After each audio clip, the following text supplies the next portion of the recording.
Alors, rebonjour les amis des couteaux, ici c'est Jean qui vous retrouve pour une nouvelle vidéo. Alors, cette semaine, on fait le Kaiser Wanderer, qui est un superbe couteau là, de Justin Lundquist. Donc, c'est un couteau de toute beauté qui est en titane. C'est un couteau haut de gamme qui est vraiment là, il y a beaucoup de machinage, tout est arrondi, hein, la lame elle est couronnée, là, c'est vraiment de toute beauté, mais c'est pas un design qui est jeune, là. C'est un design qui doit avoir pas loin d'une dizaine d'années. Et vous allez voir que les constructions à cette époque-là n'étaient pas du tout les mêmes qu'aujourd'hui. Alors, on y va tout de suite avec les specs. Parce que je reprends, comme je vous ai dit, là, à cause de la piètre qualité sonore de mes premières vidéos, on va faire une petite révision rapide avant de le démonter. Vous l'avez ici à comparer du RA numéro 1 et à comparer du Escort, du Kaiser Escort. Donc, c'est un petit peu plus grand qu'un Escort et un petit peu plus petit que le RA numéro 1. Alors ça, c'est pour les comparaisons de taille. Rapidement maintenant avec les spécifications. Donc, c'est un couteau de 8 pouces, ça, 20,32 cm, 3,5 pouces de lame ou 8,89 cm. Ça pèse quand même, c'est pas mal, là. C'est 14,75 ou 134 grammes. Dans cette époque-là, il n'était pas fort sur la squelettisation, là.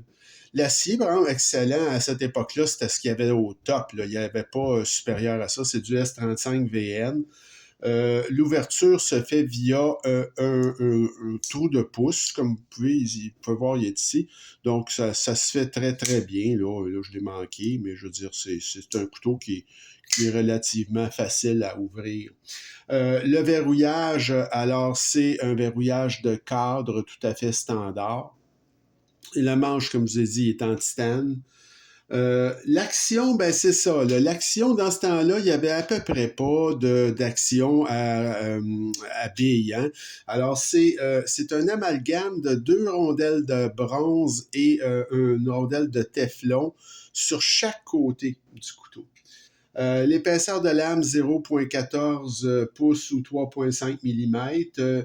Le clip, il est tip-up et non réversible en titane. Et vous avez une épaisseur de manche qui est 0,45 pouces ou 11,4 mm et une largeur totale, une fois fermée ici, c'est 1,36 pouces ou 34,7 mm. Alors, ça fait le tour des spécifications. Tout ça pour vous dire que c'est un excellent, un très, très beau couteau, mais il y avait un problème majeur avec ce couteau-là, et je vous le dis tout de suite, c'est que la lame n'était pas centrée. J'arrivais pas à centrer la lame. Vous pouvez voir qu'elle est parfaitement centrée aujourd'hui parce que j'ai réglé ce problème-là et je vais vous expliquer qu'est-ce que j'ai fait. Alors, au niveau du désassemblage, c'est un petit peu particulier. C'est du T10 pour le pivot. Donc ça, c'est plutôt rare. Là, on voit pas souvent ça, mais c'est du T10. Alors, bon, on prend un T10 tout simplement. Et les vis de corps en arrière, là, ben, c'est du T8. Alors, il y a 2 vis là, en arrière de vis de corps. C'est pas plus compliqué que ça. Alors, c'est du T8. Alors voilà, c'est aussi simple que ça, c'est pas compliqué. Alors, 3 vis. Alors, qu'est-ce qui arrivait avec ce couteau-là, ce fameux couteau-là? J'étais pas capable, mais absolument pas capable de centrer ce couteau-là. Je me disais, qu'est-ce qui se passe? Pourtant, j'ai tout essayé, ça marchait pas. Ben, écoutez, comme vous pouvez voir, là, c'est un amalgame, comme je vous ai dit, de rondelles de bronze et de téflon. Comme vous pouvez voir, il y a un téflon ici et il y a une autre rondelle de bronze en dessous. C'est la même chose de l'autre côté, OK? Alors, le problème était le suivant, c'est que voici ce que Kaiser nous avait mis comme rondelle de bronze. Vous voyez, l'épaisseur, c'est à peu près épais comme une feuille de papier. Alors moi, j'avais dans mes affaires, j'avais acheté sur Amazon un petit kit là, de rondelles de bronze de toutes les grosseurs. Ça coûte à peu près 10 ce kit-là. Vous en avez, je pense, 350. Fait que j'ai regardé dans mes affaires et j'ai vu que moi, j'avais la rondelle qui était exactement la même grosseur, comme vous pouvez voir, mais regardez au niveau de l'épaisseur, ça n'a absolument rien à voir. Donc, le mien, ma rondelle de bronze, est beaucoup plus épaisse.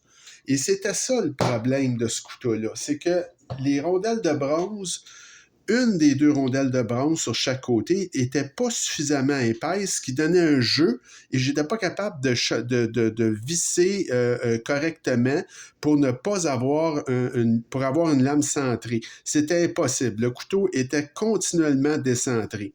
Alors, j'ai tout simplement remplacé.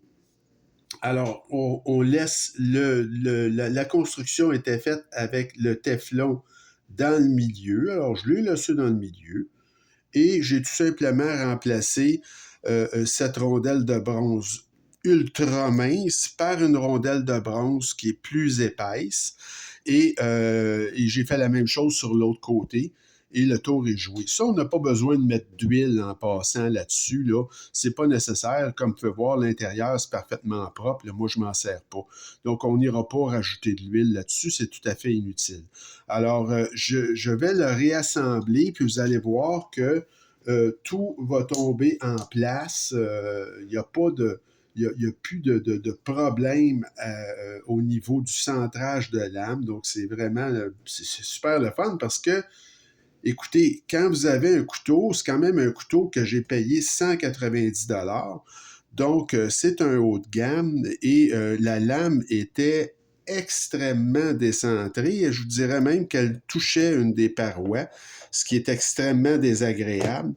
Donc, oui, ça fonctionnait, mais écoutez, là, c'est pas... Moi, ça me dérange énormément. Il y a des gens que ça dérange peut-être moins, là, mais moi, ça me dérange énormément quand un couteau, la lame n'est pas centrée, surtout un couteau de ce prix-là. Donc, je trouvais que c'était un problème qui était majeur et j'avais essayé énormément de choses. J'ai tout essayé pour essayer de corriger ce problème-là et j'y étais jamais arrivé. Et là, ben, finalement, à force de jouer dedans, ça a cliqué. J'ai dit, hey, peut-être que si je changeais, vous voyez ici, là, regardez si c'est beau. Donc, c'est super bien centré. Et bon, là, je peux le resserrer un petit peu. Il y a un petit peu de jeu de lame, mais c'est vraiment pas grand-chose. Et le couteau est parfaitement centré. Alors, si on... Mais ça vous montre que c'était une autre époque. Hein? Quand je vous dis que le monde des couteaux, ça évolue à une vitesse incroyable, écoutez, ça fait pas 100 ans, ce couteau-là. Là, c'est un couteau qui est peut-être même pas 10 ans, 8-9 ans. Et c'était considéré pas mal comme le top là, à l'époque. Et c'était des rondelles de bronze. Bon, un amalgame comme ça. Il n'y avait pas de roulement à billes. Écoutez, il y a encore des fabricants de couteaux très haut de gamme comme Chris Reeves ou Spyderco, les Américains, Benchmade, qui ne font des couteaux que exclusivement avec rondelles de bronze. Donc, ce n'est pas un mauvais système.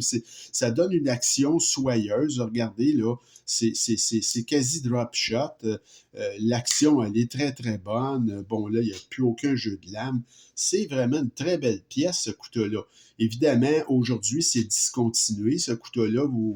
Peut-être vous pourrez en trouver un qui traîne à quelque part, mais c'est un couteau qui ne fond plus depuis un bon bout de temps. Là. Moi, j'ai acheté ça, ça fait 2 ans, et déjà, c'était discontinué il y a 2 ans. Alors, ça fait le tour pour notre Kaiser Wanderer. Comme je vous dis que là, je l'aime encore plus parce que c'est un couteau qui est de toute beauté et là, la lame est parfaitement centrée, donc c'est parfait. Et donc, alors, ça fait le tour pour notre révision et démontage de cette semaine. Et là, la semaine prochaine, on va y aller avec un couteau très moderne, celui-là, qui est sorti, je crois, en 2022 ou 2023. Et c'est une révision, cette fois-là, c'est une de mes dernières acquisitions. C'est le Kaiser Mini Roach. Alors, c'est un design de Matt Degman. Matt Degman, j'ai déjà un couteau de lui, un couteau plus haut de gamme, là, toujours avec Kaiser. Donc, je vais vous faire la révision de ce très joli couteau-là. C'est un couteau plus petit, comme vous pouvez voir. C'est un couteau d'environ 7 pouces, mais disons qu'il est très tactique, là. J'ai rarement vu un couteau de cette grandeur-là aussi menaçant et vous allez voir qu'il y a une particularité, ce couteau-là. Moi, j'ai enlevé, mais c'est un couteau qui vient avec une gâchette, mais elle est amovible, la gâchette. Alors moi, je l'ai enlevé parce que j'aime moins ça. J'aime mieux juste le trou de pouce, puis ça nous permet d'avoir une meilleure ergonomie. Mais ça sera à votre goût. Et quand je vais le démonter, je vais la remettre, la gâchette, c'est une histoire de rien. C'est juste une petite vis, finalement. Alors, c'est une petite trouvaille là, de Matt Degman au niveau là, de la gâchette amovible. Alors, ça va être notre prochaine révision, le Kaiser Mini Roach. Alors, un excellent couteau que j'ai pas payé cher. En plus, je l'ai eu en vente. Donc, essayez de continuer à vous abonner à ma chaîne et de continuer à m'écrire. Et je vous souhaite une bonne fin de journée et on se retrouve très bientôt. Salut!